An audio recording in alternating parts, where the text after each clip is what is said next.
Aku ada beli ni guys, kereta mainan. Jom kita review. So ni dia punya controller.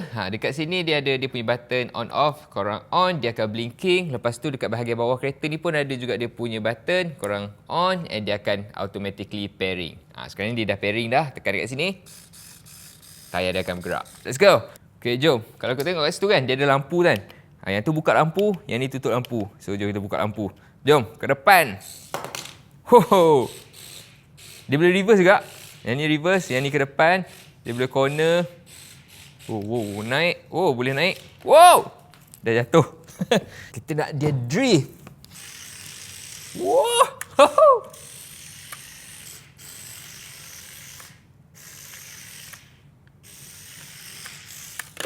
You get the idea guys. So, kalau korang nak kereta ni, nak main, kau boleh dapatkan dekat beg kuning. Okay? Aku nak praktis dulu. Kekurangan dia tak boleh jauh sangat lah. Macam sekarang ni, kereta ada dekat sana. Kau boleh nampak kat situ. Kereta ada kat situ. Dan kalau aku tekan kat sini, dia tak boleh. Tak boleh. Tengok. Tekan, tak boleh. Ni nak kena dekat. Nak kena dekat. Okay, dekat sini boleh. Alright, tak boleh nak jauh-jauh. Tu kekurangan dia.